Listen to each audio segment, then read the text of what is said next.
Neste áudio, vamos entender aminoácidos. E a primeira ideia é simples, mas muito importante. Aminoácidos são as unidades básicas das proteínas.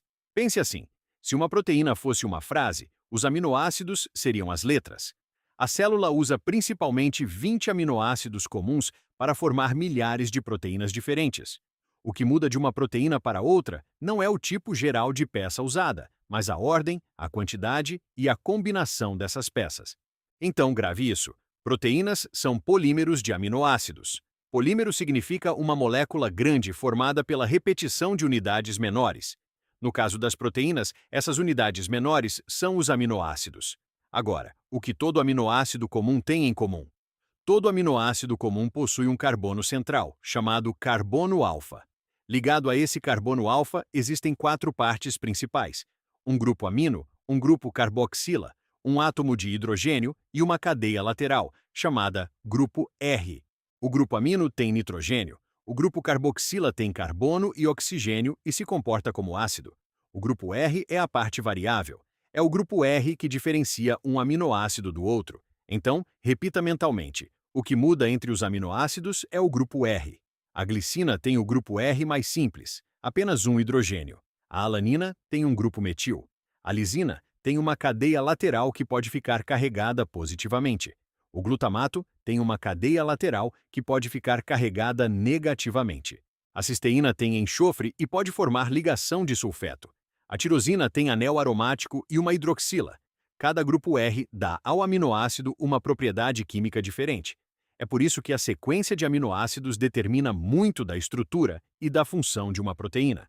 Não é só uma fila de moléculas, é uma fila de propriedades químicas. Agora vamos falar de quiralidade. Com exceção da glicina, os aminoácidos comuns possuem um carbono alfa ligado a quatro grupos diferentes. Quando um carbono está ligado a quatro grupos diferentes, ele é chamado de centro quiral. Isso significa que a molécula pode existir em duas formas espaciais que são imagens no espelho, mas não se sobrepõem perfeitamente. É como mão direita e mão esquerda. Elas parecem semelhantes, mas não são a mesma coisa. Nos sistemas vivos, os aminoácidos encontrados nas proteínas são quase sempre da série L. Isso é muito importante. A vida é seletiva.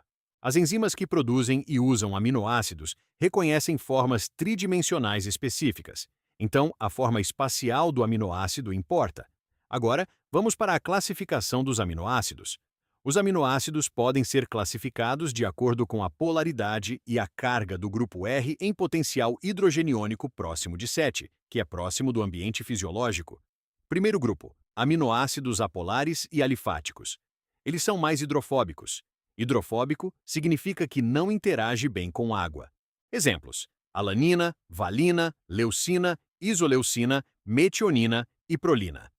Em proteínas, esses aminoácidos tendem a ficar mais escondidos no interior da estrutura, longe da água.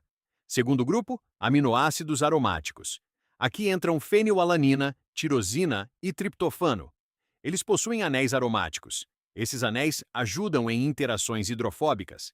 Triptofano e tirosina absorvem luz ultravioleta em torno de 280 nanômetros, o que é útil em laboratório para detectar proteínas.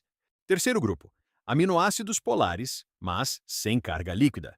Aqui entram serina, treonina, cisteína, asparagina e glutamina. Eles têm grupos capazes de formar ligações de hidrogênio com a água.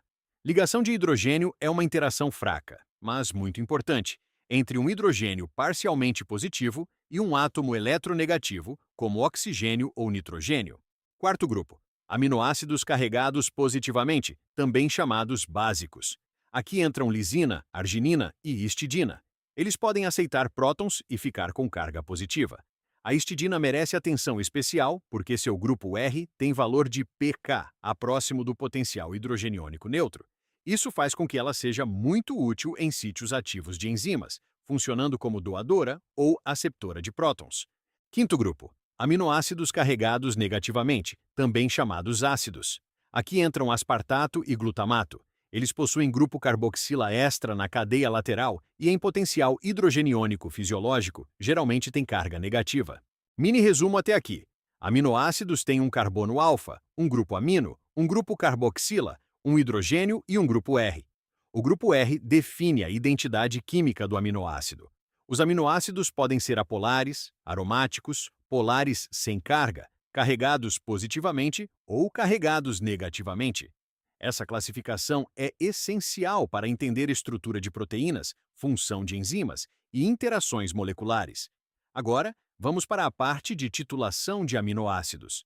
Aminoácidos podem agir como ácidos e bases. Uma molécula que pode doar prótons e também aceitar prótons é chamada anfotérica. No caso dos aminoácidos, isso acontece porque eles têm grupo carboxila, que pode doar próton, e grupo amino, que pode aceitar próton. Em água, próximo do potencial hidrogeniônico neutro, a forma predominante de muitos aminoácidos é o zwitterion. Zwitterion é uma molécula com carga positiva e carga negativa ao mesmo tempo, mas carga líquida final igual a zero. Por exemplo, o grupo amino pode estar protonado com carga positiva, enquanto o grupo carboxila pode estar desprotonado com carga negativa. A molécula tem cargas internas, mas a soma final pode ser zero. Agora entra o conceito de pKa. O pKa indica a tendência de um grupo doar próton. Quanto menor o pKa, mais facilmente aquele grupo perde próton. Quanto maior o pKa, mais difícil é perder próton. Na curva de titulação da glicina, aparecem duas regiões importantes. Primeiro, o grupo carboxila perde um próton. Depois, em potencial hidrogeniônico mais alto, o grupo amino perde um próton. Por isso, a glicina é considerada um ácido diprótico quando está totalmente protonada, porque pode perder 2 prótons. A curva de titulação também mostra regiões de tamponamento. Tampão é uma solução que resiste à mudança brusca de potencial hidrogeniônico. Um aminoácido tem maior poder tamponante perto dos seus valores de pKa, porque ali há mistura significativa entre forma protonada e forma desprotonada. Outro conceito importante é o ponto isoelétrico. Ponto isoelétrico é o potencial hidrogeniônico em que a carga líquida média da molécula é zero. Para aminoácidos sem grupo R ionizável, como a glicina, o ponto isoelétrico é a média entre os dois valores de pKa principais. O pK, a do grupo carboxila, e o pK, a do grupo amino.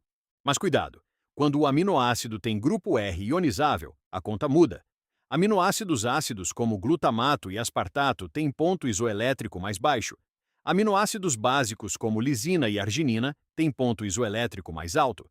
Isso cai muito em prova porque permite prever a carga do aminoácido em determinado potencial hidrogeniônico. Regra prática: se o potencial hidrogeniônico do meio está acima do ponto isoelétrico, o aminoácido tende a ficar com carga líquida negativa. Se o potencial hidrogeniônico do meio está abaixo do ponto isoelétrico, o aminoácido tende a ficar com carga líquida positiva. Resumo final: aminoácidos são as unidades das proteínas. Todos possuem uma estrutura comum, mas diferem pelo grupo R.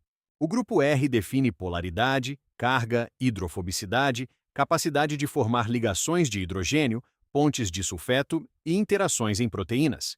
Aminoácidos podem agir como ácidos e bases, podem existir como zwitterions, têm curvas de titulação características e possuem ponto isoelétrico. Para a prova, guarde 3 ideias. Grupo R define propriedade, pK a define tendência de perder próton, ponto isoelétrico define o potencial hidrogeniônico em que a carga líquida é zero.